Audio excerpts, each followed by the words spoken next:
여러분, 성공의 위치가 어디 있다고 생각합니까? 또한 실패와 좌절의 위치가 어딘가요? 대체 무엇이 성공이고 또 무엇이 성공인가요? 또 어떤 것이 영광이고 어떤 것이 굴욕이라고 생각합니까? 우리는 꼭 기억해야 될 것이 하나 있습니다. 우리 인생이 끝나서 하나님 앞에 서기까지 우리의 진정한 평가는 이루어지지 아니한다라고 하는 것입니다. 이 세상을 성공과 화려함 속에 살아가지만 가장 비참한 음부에서 고통스러운 사람도 있었다고 하는 것을 기억해야 되겠죠. 반면에 가장 비극적이고 초라할 정도로 실패의 삶을 사는 것 같았지만 영원한 안식의 복락을 누리는 나사로가 있었다라고 하는 것입니다. 우리는 우리의 삶의 주인이신 하나님께서 우리의 삶에 그 주권을 행사하시기 전까지 아직 우리의 진정한 삶은 시작이 되지 않은 것이죠. 어떤 사람은요, 인간의 삶을 50년을 살아왔습니다. 근데 50년 살아왔는데 이제까지 인간이 자기의 삶을 주도했고 우리 인간의 주권을 가지고 행사하신 하나님께 그의 삶을 맡기지 못했다고 하면은 이 사람은 50살이 지냈는데도 아직까지 하나님이 원하는 삶은 시작도 안 되었다고 하는 거예요.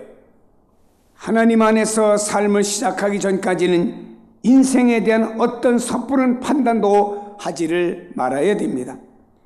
여기에 복음을 전하는 사명의 귀중함이 있다는 사실을 깨달아야 됩니다. 끝나지 않은 인생을 중간에 스스로 포기하는 것은 낭망이라고 말합니다.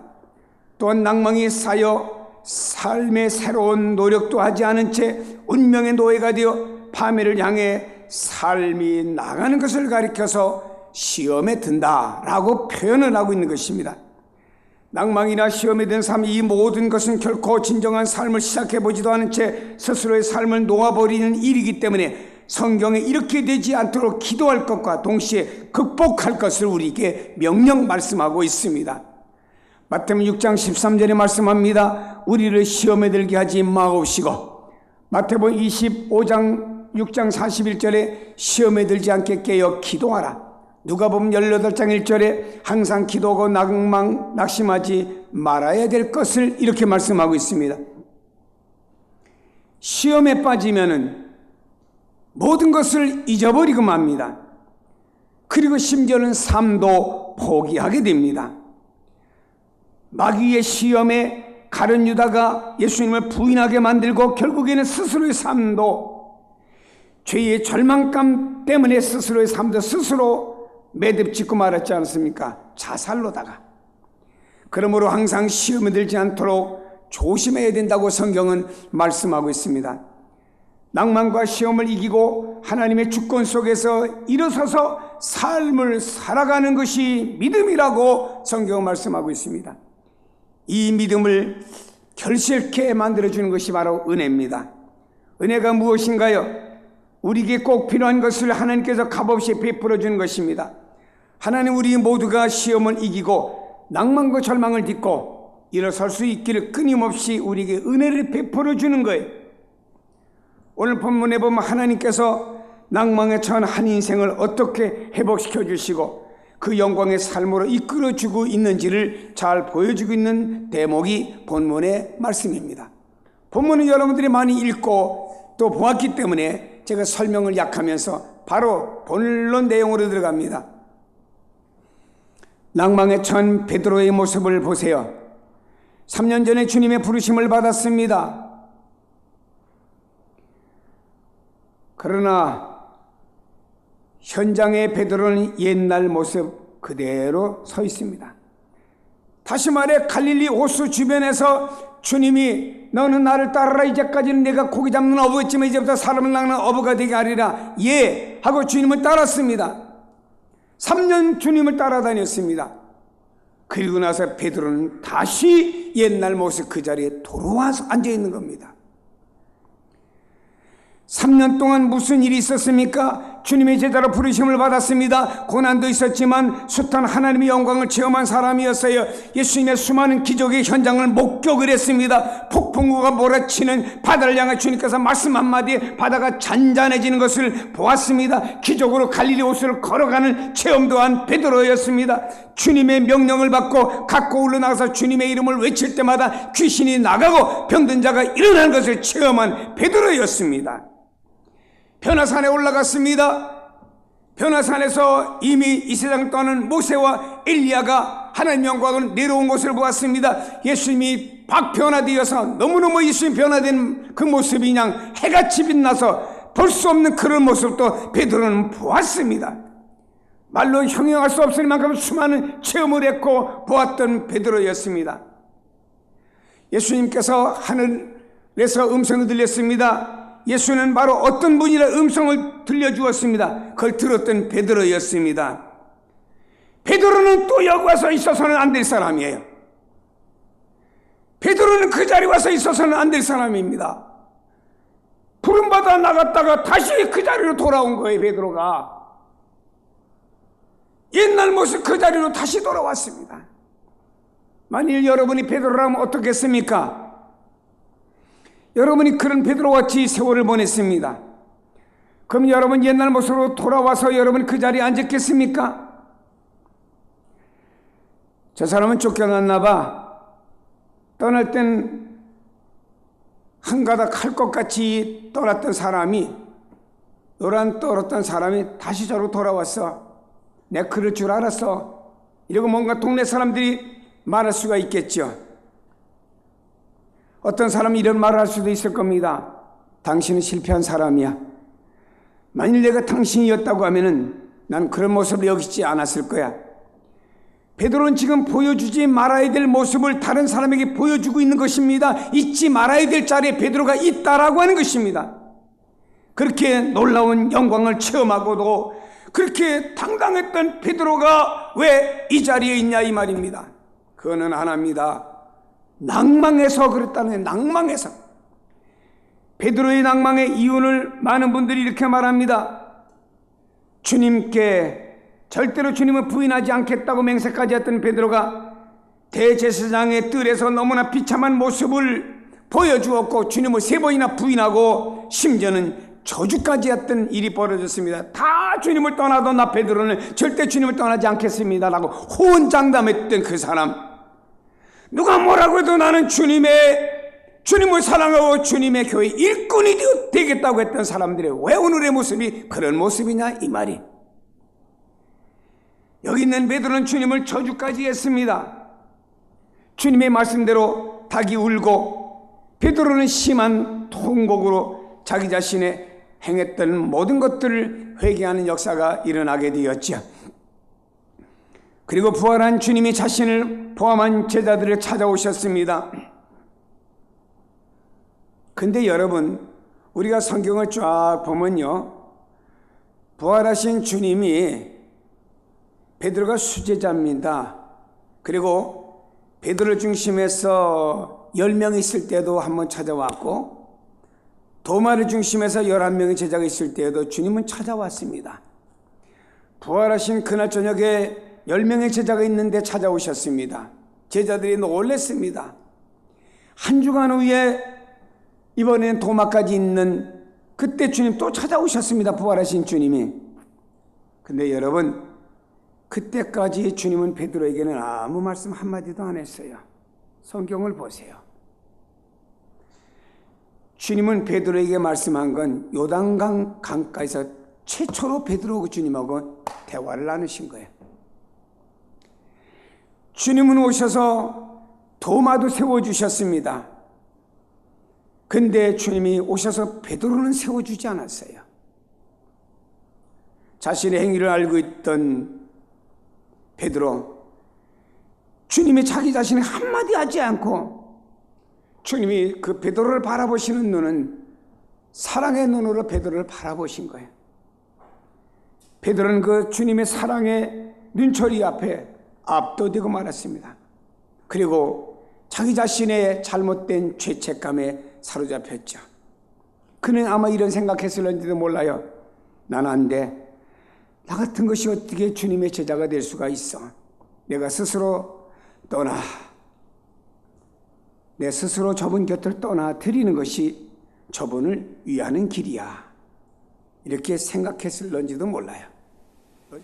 베드로의 이런 합리화된 낭망은요, 겉으로 보기에는 아주 선한 것 같았지만 깊이 들여다보면요, 주님이 그를 포기하지 않았고 주님이 결정하지 않았는데 임의대로 결정했어요.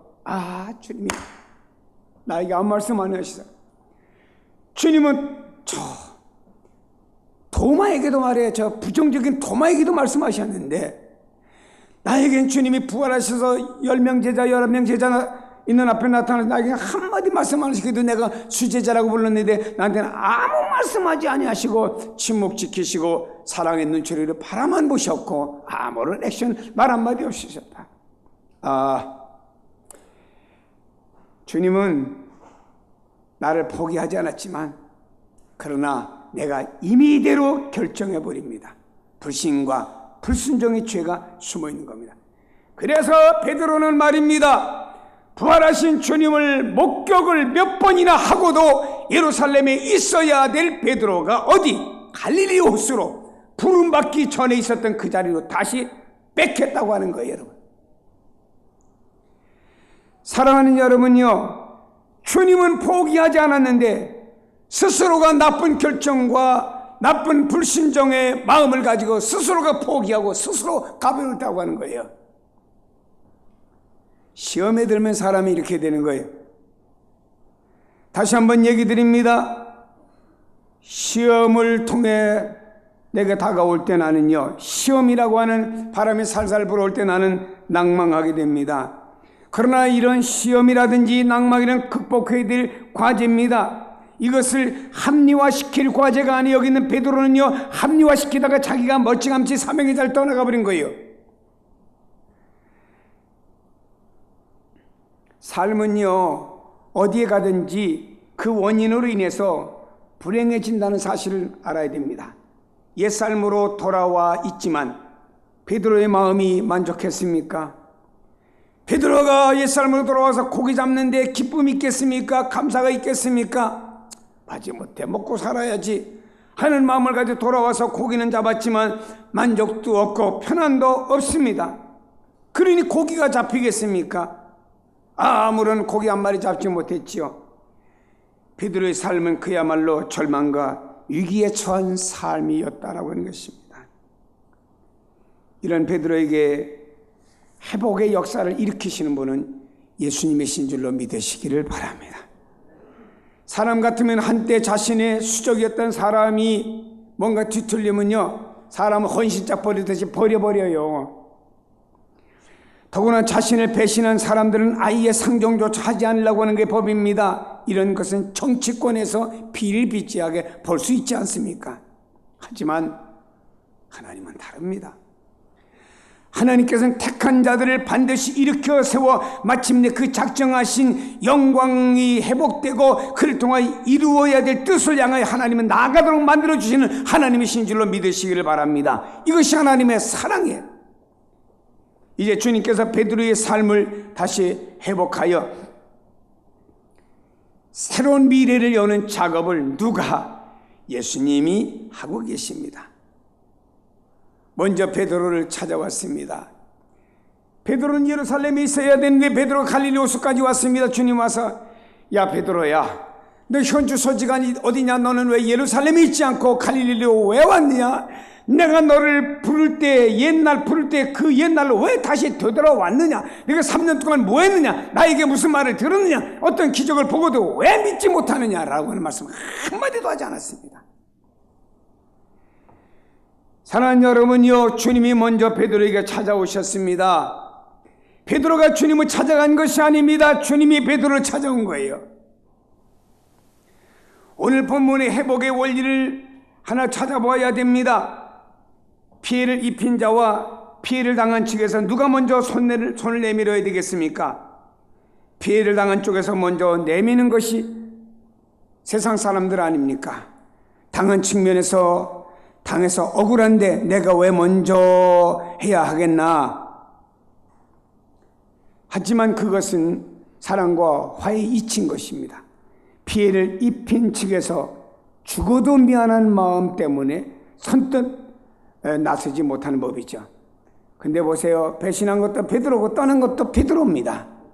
근데 주님이 먼저 베드로 찾아왔습니다. 주님의 회복의 역사는 먼저 상처 입은 사람들의 삶을 찾아주는 데 있다는 사실을 기억하시기 바랍니다. 내가 상처 입고 힘들고 어렵고 세상 사람 외면하고 나 같은 인간이 있다고 살아서 쓸모가 없어 라고 하지만 그런 사람에게 주님이 찾아와 주신다는 사실을 기억하세요. 다음에는 밤새도록 그물질에도 고기 한 마리 잡지 못한 베드로, 제자들의 삶에 기적의 축복을 우리 주님이 베풀어 주시죠. 그래서 한 마리 고기 못 잡은 그 배에 만선을 이루도록 축복해 주셨습니다. 그리고 지쳐있는 제자에게 물고기를 굽고 떡을 구워가지고 먹여주면서 지친 삶을 주님이 위로해 주셨습니다. 이것이 주님의 두 번째 회복의 역사입니다. 우리 같으면 뭐라고 말하겠습니까? 그래, 나를 아프게 하고 떠나더니 꼴 좋다. 너는 그래 당해야 쓰는 인간이야. 율법이고요. 세상 사람들이 갖는 논리입니다. 여러분, 이런 상태에서 회복이라고 하는 불가능하지요. 회복의 역사는 피해를 입은 사람이 먼저 찾아가 안아주는 데서부터 있는 것입니다. 주님께서 베드로와 제자들을 회복의 자리를 이끌기 위해서 행하신 것은 그들을 먼저 찾아가셨고, 찾아가서 주님은요 다른 것을 먼저 말하지 않았습니다. 주님께서는 베드로에게 고기를 잡게 만들어 주셨잖아요. 밤새도록 고기 한 마리 잡지 못하고 지쳤던 베드로가 만선을 이루어 가지고 해변가로 나왔습니다. 주님께서 그 다음에 뭘 말씀하셨습니까? 밤새도록 빈 그물질 하느라고 시장하지요. 와, 떡 먹어라. 잡은 공기 좀 가져와라. 생선을 구웠습니다. 먹어. 먹게 했습니다. 그리고 난 다음에 그 다음에 주님이 그에게 말씀하신 거예요. 여러분, 주님은 이 베드로 먼저 찾아오셨어요. 베드로는 주님을 배신하고 예루살렘에서 여기 갈릴리까지 왔어요. 주님 먼저 찾아오셨습니다. 그리고 주님은 베드로에게 고기를 잡게 해주셨어요. 그리고 고기와 떡을 먹여주셨습니다. 그리고 나서 그 다음에 주님은 입을 열어 베드로를 회복시키기 시작한 겁니다. 모든 능력은 사랑에서부터 시작되는 거예요. 주님께서 베드로를 찾아오셔서 그들의 마음과 몸, 생활을 위로하시고 회복하고 채워주셨죠. 주님이 베드로를 찾아오신 진정한 목적은요, 그가 일어서서 살아가야 될 진정한 삶의 자리를 찾아주기 위해서 찾아오신 거예요. 베드로야, 하나님께서 너를 만드셨고 내가 너를 불렀고 너를 통해서 이루어야 될 하나님의 뜻이 있고 네가 살아가야 될 제자의 삶의 자리가 있다. 그것을 찾아주기 위해서 주님은 베드로를 찾아오신 겁니다. 주님께서는 베드로를 향해서 세 가지의 똑같은 질문과 세 가지 똑같은 요구를 하십니다. 똑같은 질문은 내가 나를 진정으로 사랑하느냐? 세 가지 요구는요, 내 양을 먹이라, 내 양을 치라. 내가 나를 진정으로 사랑한다고 하면은 내가 너를 세우고자 하는 자리에 서서 내 일을 감당하라고 하는 것입니다. 베드로가 낭망하여 포기하고 말았던 그 자리, 주님이 그를 처음 부르신 그 계획하셨던 그 자리로 다시 베드로를 세워주는 거예요, 여러분.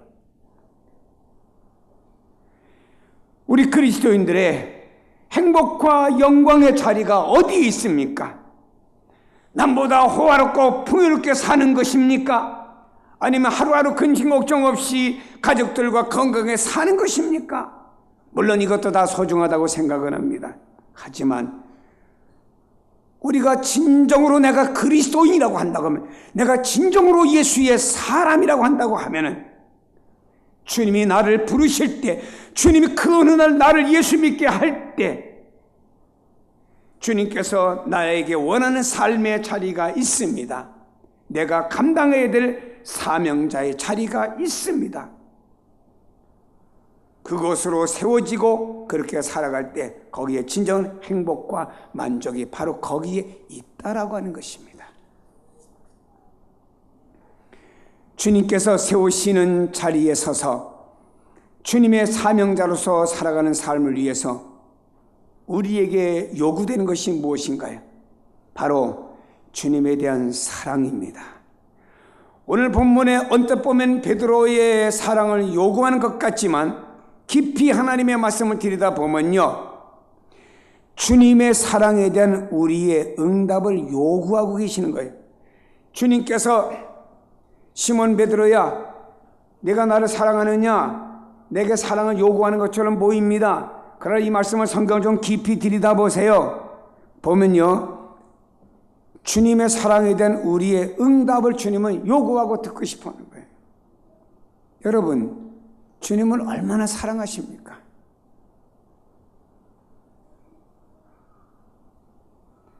때때로 이런 고백을 스스로 한번 해보세요. 주님, 내가 얼마나 주님 사랑합니까? 주님, 내가 얼마나 주님 사랑합니까? 주님은 우리에게 나는 너를 위해 나의 모든 것을 준 사랑이었는데 나의 이 사랑에 대한 응답에 네가 해줘야 되는데 내가 있어야 될 자리는 뭐냐 이거야. 낭만과 실망의 자리 아니에요. 베드로의 자리는. 그걸 딛고 이제는 내가 나를 사랑하는 사랑에 대한 고백을 좀 하라 이 말입니다. 여러분, 왜 세상살이 때문에 우리가 낭만과 실망의 자리에 앉아가지고 주님께 나의 주님의 사랑을 고백을 해야 되는데 아무런 고백이 없고, 주님이 오셔서 먼저 우리를 찾아오셨습니다. 내가 로마서에 있는 말씀같이 죄인 되었을 때 주님이 먼저 나를 위해 죽으심으로 나를 주님 먼저 찾아오신 것입니다. 나를 놓구했고 나는 문을 열고 주님을 모셔드렸습니다. 그 다음에 주님께서 우리의 삶에 축복해 주십니다. 빈 삶의 자리에 고기도 잡게 해주셨고 우리를 먹고 마시며 우리에게 필요한 걸 채워주셨습니다. 그 다음에 주님은 우리를 통해 듣고 싶은 것이 있습니다. 듣고 싶은 것이 있어요. 주님, 나 진짜 주님 사랑해요. 어떤 것보다 주님 진짜 사랑합니다. 이 고백을 주님은 듣고 싶어 하십니다. 그 고백이 여러분이 이루어지는 그날에 주님은 내 어린 양을 먹이라 치라. 그 다음에 그런 고백을 한 다음에 그 다음에 주님이 원하는 삶을 주님이 인도해 주시고요. 그 다음에 그 사람을 사명의 자리로 인도하신 거예요. 이런 과정도 없는 사람이 주님의 일을 하겠다고 날치다 보니까 중간에 다 기권하고 마는 건 바로 이런 과정이 없기 때문에 중간에 포기하고 마는 거예요. 사랑하는 여러분, 주님은 우리의 과거를 용서하셨습니다. 우리의 오늘도 부족하지만 우리를 감싸주고 있습니다. 우리의 미래의 준비는 주님이십니다. 내가 어떤 자리에서 나의 내적이던 모든 삶의 자리를 잊어버렸던지 간에 다시 유치해 쓰세요. 어떤 사람은 그럽니다. 예수 잘 믿는 거 힘들어. 적당히 믿어야지. 좋습니다. 적당히 믿으세요. 그러나 주님이 그 사람을 통해서 주님이 원하는 삶의 자리로 주님이 인도는 안 할 것입니다. 자기 삶은 살는지 몰라도 주님이 원하는 자리를 인도는 안 합니다. 우리는 어떤 면에 낭망에 처해 있을 수도 있어요. 그러나 주님은 이런 현재 나도 감싸주시는 주님이십니다. 이 주님은 여러분의 주님이 원하시는 여러분의 하나님의 형상으로 만드시고 주님이 구속을 부르신 여러분을 통해서 주님이 원하는 삶이 있습니다. 그리고 여러분을 통해 이루시고는 이 시대에 어떤 일들이 있어요. 그것을 이루는 삶의 연장으로 여러분을 인도하실 것입니다. 이것은 바로 주님께서 베드로를 회복시켜 주셨듯이 여러분이 회복될 때 바로 여러분의 미래는 이런 역사가 일어날 줄로 믿습니다. 기도하십니다.